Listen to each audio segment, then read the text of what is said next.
এ চারটি কারণে মূলত একজন মুসলিমের রিজিকে বারাকা উঠে যায়। আল্লাহ তাআলা তার আয় বরকতে রহমত দান করেন না। সেই ব্যক্তি যতই অর্থ ইনকাম করুক না কেন, সকল অর্থই তার সংসার চালানোর জন্য কম বলে মনে হয়। সে সর্বদাই নানাবিধ পেরেশানির মধ্যে থাকে। পথ তাকে চারদিক দিয়ে ঘিরে ধরে। তাই এই ভিডিওটি প্রত্যেক মুসলিমের জন্য খুবই গুরুত্বপূর্ণ।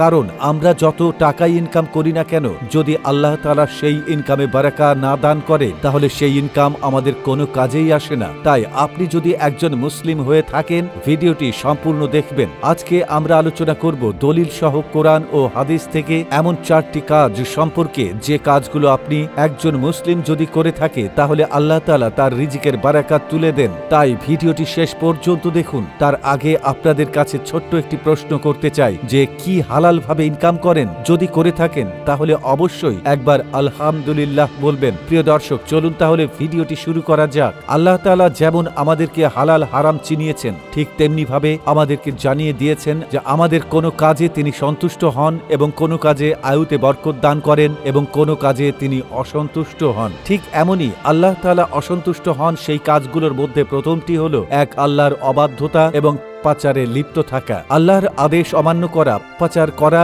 ও কুপ্রবৃত্তির অনুসরণ করা। রিজিক কমে যাওয়ার অন্যতম প্রধান কারণ হিসেবে ইসলামে বর্ণিত হয়েছে, কোরআনে বলা হয়েছে, যদি এই জনপদগুলো ঈমান আনত ও তাকওয়া অবলম্বন করত, তাহলে আমি অবশ্যই তাদের জন্য বরকতময় আসমান ও জমিন খুলে দিতাম। কিন্তু তারা মিথ্যা প্রতিপন্ন করল, সুতরাং আমি তাদের কৃতকর্মের কারণে পাকড়াও করলাম। সূরা আরাফ আয়াত 96। এছাড়াও রাসূলুল্লাহ সাল্লাল্লাহু আলাইহি ওয়াসাল্লাম ইবনে মাজাহার হাদিস নাম্বার 4022-এ বলেছেন, যদি কোনো ব্যক্তি রিজিক থেকে বঞ্চিত হয়, তবে তা তার পাচারের জন্যই। 2, আল্লাহর স্মরণ থেকে গাফিল থাকা। ইসলামে আল্লাহর স্মরণ রিজিক বৃদ্ধির মাধ্যম হিসেবে বলা হয়েছে, আর যারা আল্লাহকে স্মরণে অবহেলা করে তাদের রিজিকে সংকীর্ণতা আসতে পারে। এ সম্পর্কে সূরা তাহা আয়াত নাম্বার 124-এ বলা আছে, যে ব্যক্তি আমার স্মরণ থেকে মুখ ফিরিয়ে নেয়, তার জন্য অবশ্যই সংকীর্ণ জীবন হবে এবং আমি তাকে কিয়ামতের দিন অন্ধ অবস্থায় উঠাবো। 3, দান সৎকা না করা। ইসলামে দানকে রিজিক বৃদ্ধির অন্যতম মাধ্যম বলা হয়েছে।